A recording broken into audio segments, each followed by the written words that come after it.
రాజకీయాలు ఒకటేసారి పూర్తిగా మారిపోయి టికెట్ ఆశించినట్టు కాంగ్రెస్ పార్టీలో టికెట్ ఆశించినటువంటి ఈ నేతలందరికీ కూడా ఒక షాక్ ఇచ్చినటువంటి పరిస్థితి ఉంది. అయితే ఏకంగా కాంగ్రెస్లో టికెట్ రాకపోయేసరికి బీజేపీలో చేరినటువంటి సంజయ్ రెడ్డి గారు ప్రస్తుతం బీజేపీ నేతగా బీజేపీ అభ్యర్థిగా ప్రస్తుతం బరిలో ఉన్నారు. ఇప్పుడు పూర్తిగా ఈ నారాయణఖేడ్ నియోజకవర్గంలో బహుముఖ పోరు అంటే త్రిముఖ పోరు నడుస్తున్నటువంటి పరిస్థితి. ఈ నేపథ్యంలో బీజేపీ అభ్యర్థి సంజయ్ రెడ్డి గారు ఎట్లాంటి ప్రచారంలో వెళ్తున్నప్పుడు ఎట్లాంటి రెస్పాన్స్ వస్తుందో, ప్రజల నుంచి వారి ఎట్లాంటి స్పందన వస్తుందో తెలుసుకునే ప్రయత్నం చేద్దాం. చెప్పండి, మీరు కాంగ్రెస్ నేతగా ఉంది, ఒకేసారి బీజేపీలోకి వెళ్ళినటువంటి పరిస్థితి. ఈ నేపథ్యంలో మీకు ఎట్లాంటి రెస్పాన్స్ వస్తుంది? కాంగ్రెస్ క్యాడర్ మీకు సపోర్ట్ చేయాలి? నేను నిరంతరంగా ప్రజల్లో ఉండి ప్రజాసేవకు చేస్తూ ఉన్నాను కంటిన్యూస్గా. గత బై ఎలక్షన్లో ఓడిపోయిన తర్వాత కూడా కాన్స్టిట్యున్సీలో ఉండి ప్రజల సమస్యల మీద ప్రభుత్వంతో పోరాడి గత 3 సంవత్సరాల నుంచి కంటిన్యూస్గా పార్టీ ఇచ్చిన ప్రోగ్రామ్స్ అన్నీ నేను చేస్తూ ఉన్నాను. అన్నింటిలో ముందున్నాను. హైదరాబాద్లో కూర్చున్న నాయకులకు టికెట్ ఇవ్వడం జరిగింది. ప్రజలలో ఉన్న కాబట్టి నాకు ఏ పార్టీలో ఉన్నా కూడా ప్రజాదరణ ఖచ్చితంగా నాకు ఉంటుంది. నేను పార్టీ మారినప్పటికీ కూడా కార్యకర్తల ఒపీనియన్ మేరకు పార్టీ మారినాను. పార్టీ మారితే కూడా 90% మా క్యాడర్ కాంగ్రెస్ క్యాడర్ మొత్తం నా వెంటే ఉందని చెప్పి చెప్తున్నాను. అది కాకుండా భారతీయ జనతా పార్టీ క్యాడర్ కూడా ఇంతకుముందు క్యాడర్ ఒక మంచి నాయకుడు లేక మరీ అంత యాక్టివ్గా లేదు. ఇప్పుడు ఒక మంచి బలమైన నాయకుడు మాకు దొరికాడనే ఉద్దేశంతో భారతీయ జనతా పార్టీ కార్యకర్తలు అందరూ కూడా నాకు అన్నట్టు ఉన్నారు. కాంగ్రెస్ ఒక వ్యతిరేకమైనటువంటి పార్టీ కంప్లీట్గా అంటే ఆ నేతలంతా ఇప్పుడు మీ పార్టీలోకి వస్తున్నారా? బీజేపీలో జాయిన్ అవుతున్నారా మీతో పాటు? Almost 90% cadre Congress cadre. మా నాన్నగారు ఇండిపెండెంట్ ఉన్నప్పుడు మా నాన్నగారు ఎంబడి ఉండ్రి. తర్వాత మేము ఏ పార్టీకి పోతే ఆ పార్టీలో 90% క్యాడర్ మా వెంటనే ఉంది. ఎందుకంటే బీజేపీ అని అనుకోలేదు, ఏ పార్టీకి వెళ్ళినా కూడా మా వెంట ఉంటారని నమ్మకం మాకుంది. ఎందుకంటే మేము నిరంతరం మా కుటుంబం మీద ఉన్న నమ్మకం, మేము ప్రజాసేవలు నిరంతరంగా ఉంటాం, ప్రజా సమస్యలు ఉంటాం. కాబట్టి ఈ టికెట్లతో మాకు పెద్ద ఇది కాదు. ప్రజల నుంచి ఎట్లాంటి పని వస్తుంది? బీజేపీ ప్రజలు చాలా మంచి బ్రహ్మరథం పడుతూ ఉన్నారు. ఎక్కడికి వెళ్ళినా కూడా బాగా రిసీవ్ చేసుకుంటూ ఉన్నారు. చాలామంది ముఖ్యంగా యువత ఎక్కువ వస్తూ ఉంది. మొత్తం 60-70% యువతనే ఉంటుంది. అన్ని పార్టీల నుంచి వస్తున్నారు. టీఆర్ఎస్ పార్టీలో నుంచి టీఆర్ఎస్ అభ్యర్థి టోటల్ ఫెయిల్యూర్ అని చెప్పేసి చాలామంది టీఆర్ఎస్ క్యాడర్ కూడా గెలిచే వైపు పోవాలని చెప్పేసి, ఈ కాంగ్రెస్ నాయకులు కూడా ఎప్పుడు కూడా హైదరాబాద్లో ఉంటారు, కార్యకర్తలు పట్టించుకోరు అని ఉంది.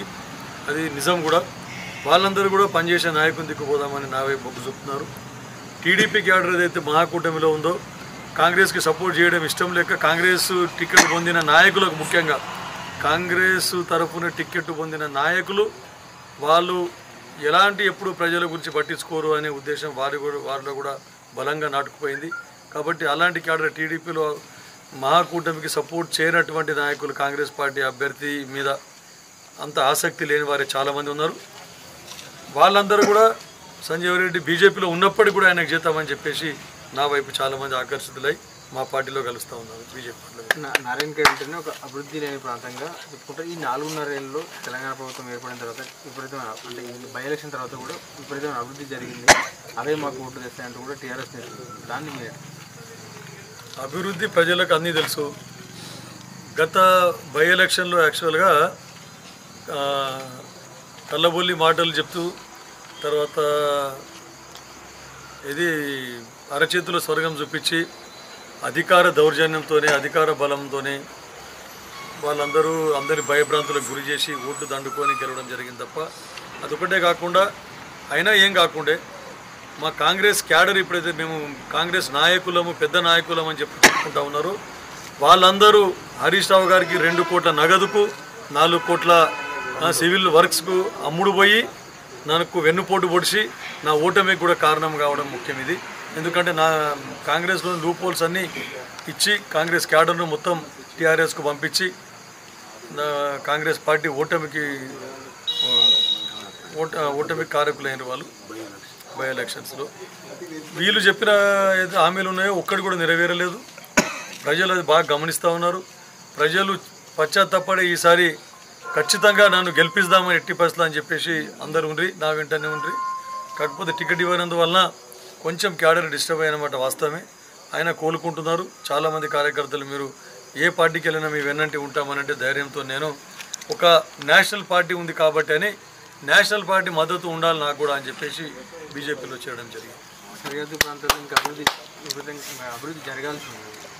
మీరు భవిష్యత్తులో ఏం చేయాలనుకుంటున్నారు? పనిచేసే నాయకుడు ఏ పార్టీలో ఉన్నా పనిచేస్తూ ఉంటాడు. కేంద్ర ప్రభుత్వ స్కీమ్స్ ఏవైతే ఉన్నాయో దానికి అనుగుణంగా ఇక్కడ ప్రాంతానికి ప్రజలకు ఏ అవసరాలు ఉన్నాయో అని చెప్పేసి దాన్ని గమనించి కేంద్ర ప్రభుత్వం తీసుకొని అభివృద్ధి చేయడానికి నా వంతు కృషి చేస్తాను. మొన్న గౌరవనీయులు భారతీయ జనతా పార్టీ జాతీయ అధ్యక్షుడు గౌరవనీయులు అమిత్ షా గారు కూడా రావడం జరిగింది నారాయణఖేడ్కి. అతనికి కూడా వారికి కూడా మెమోరాండం నేను సమర్పించడం జరిగింది. ఇక్కడ నారాయణఖేడ్లో వలసలు నివారించడానికి ఇక్కడ ఇండస్ట్రీస్ ఇక్కడ కర్మాగారాలు ఏర్పాటు చేయాలి, పరిశ్రమలు ఏర్పాటు చేసి నిరుద్యోగ సమస్య తీర్చాలి. ఆగ్రో బేస్డ్ ఇండస్ట్రీస్ స్థాపించి ఇక్కడ రైతులకు ఉపయోగపడే విధంగా, రైతు కూలీలకు ఉపయోగపడే విధంగా, తర్వాత నిరుద్యోగులకు ఉపయోగపడే విధంగా పరిశ్రమలు స్థాపించాలని మేము ఇవ్వడం జరిగింది. విద్యాపరంగా వెనుకబడి ఉన్న ప్రాంతం కాబట్టి మండలానికి ఒక కేంద్రీయ విద్యాలయం, కనీసం 2 మండలాలకు ఒక కేంద్రీయ విద్యాలయం అన్న గ్రాంట్ చేయాలి, మాకు శాంక్షన్ చేయాలని చెప్పేసి మేము ఆయన అనుకోవడం జరిగింది. తర్వాత రైల్వే లైన్ ఏదైతే Bodhan to Bidar via Narayankhed survey పనులు పూర్తయినాయో వాటికి బడ్జెట్ కేటాయించి ఎంత తొందరగా ఈ రైల్వే పనులు మొదలు పెట్టాలని చెప్పేసి వినతి పత్రం ఇవ్వడం జరిగింది. ఇది ఒకటే కాకుండా మాది వెనుకబడ్డ ప్రాంతం. ఇంతకుముందు కర్ణాటక రాష్ట్రంలో ఉండింది బిదర్ జిల్లాలో.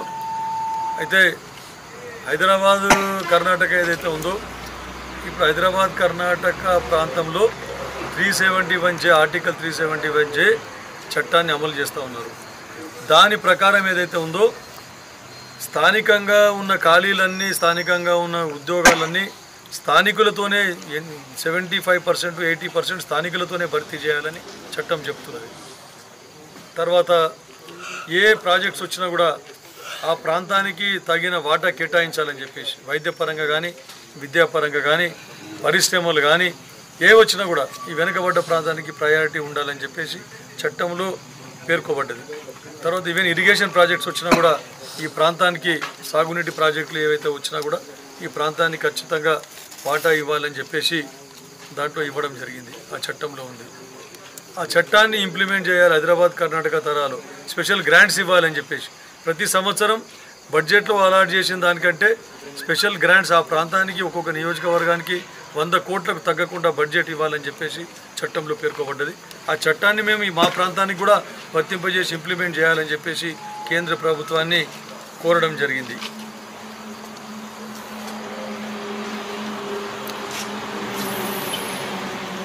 ఇక అదొకటి.